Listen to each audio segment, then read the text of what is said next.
Danny Coulson with us right now on that very issue, the former FBI Deputy Assistant Director, SWAT Team Commander, so much more. Danny, very good to have you. Thank you for taking the time. Thank you. What do you make of these unique preparations, preparing for the worst, hoping for the best in our nation's capital and all these various state capitals? Well, I think they need to do that. We've seen violence. Our country has been in a violence mode for a year. We had 100 days of violence in Portland. So they need to get ready. And Neil, I'm not so much worried about this inauguration. They've got that pretty much locked down. I'm worried about what happens a month down the road.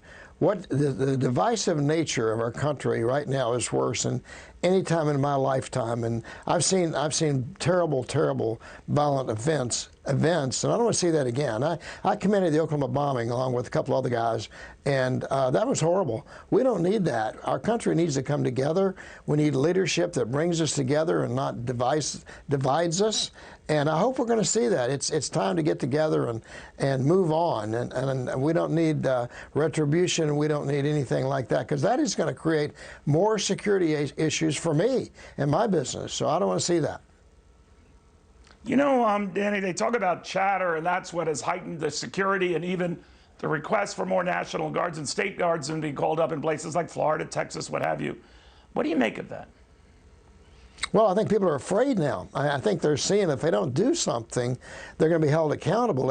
In the past, in the immediate past, frankly, to do nothing would seem to be okay. You could allow rioting in your city and get reelected as mayor. I think those days are gone, and I think they're concerned about their future as politicians, frankly, and the safety of their people, maybe secondarily. And I think it's good that we're doing that. We need to be secure. Again, it's not the Capitol. It's the rest of the country, and it's weeks down the road that we need to be concerned about. You know, what concerns me, and you're the expert, Danny, and so grateful that you're offering your insight now, is that the real bad guys, not the concern for domestic activity, but, you know, foreign bad guys and terrorist groups that might be taking their cues from what has happened and transpired in Washington over the last week and a half or so. They get ideas, don't they? Well, no, they do, and you know, the FBI is all over both of it.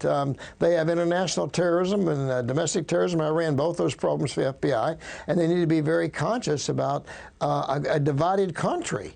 And I think that's what we are right now. And I think that's the optic that we're putting out to the world, is that we're divided. Maybe now's the time to come after us, and I hope not. We need to be vigilant. FBI's Joint Terrorism Task Forces need to be going 100 miles an hour, and local and state authorities also. But it's a scary time, and it's the most scary time in my life. I'm not generally a timid guy at all, I can promise you that. But I'm concerned about the future of our country, and it's based primarily on being a divided country, and that's the big concern for me right now. You know, a lot of Trump loyalists are still, not happy with the election results. A good many of them marched on the Capitol on the notion that he was robbed in the election. The president has stopped talking about that since the uprising.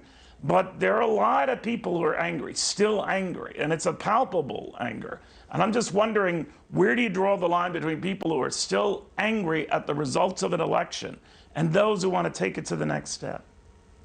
Well, that's the best. That is the $64,000 question. That's what we need to know. You know, we need to move on. I voted for President Trump. I'm a Republican, I'll tell you that.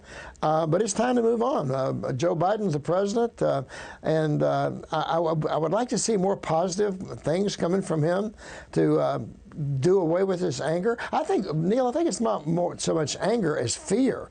I think they're fear of where we're going to go. What agenda are they going to follow? And they're mad because they're afraid. And that's something we need to get over. And we need leadership. And leadership means you say, follow me, and you hear footsteps behind you. And we don't need to denigrate those who lost the election. And let's move on. We're one nation under God, and let's prove it.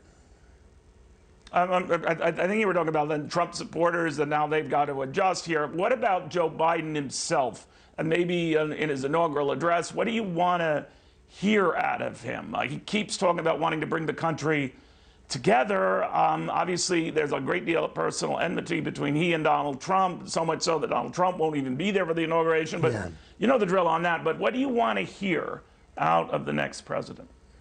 I want to hear, basically, I'm in charge. I'm going to lead you, number one. Number two, quit attacking those that he beat. That is really troubling to me. And the denigration of the Republican Party, that's not warranted. That's not what we're all about. We need a Republican Party. We need a Democratic Party, and that's the balance in our Constitution. That's the balance in our way of government. And I want to see more positive things come out. Let's get the coronavirus handled. Let's help these businesses that need help, and let's open our country. Let's get back to work. I think when people are not working, they get pretty nasty, and I would like to see us open our country, open our schools, and let's get on with the American way of life. That's well put. When people aren't working, they do get pretty nasty. You're exactly right to put that in perspective. Danny, thank you very, very much. Thank you as well for your service, continuous service to this country. Danny Coulson, the former FBI Deputy Assistant Director, former FBI SWAT Team Commander. You do not mess with Danny. I think that is an understatement.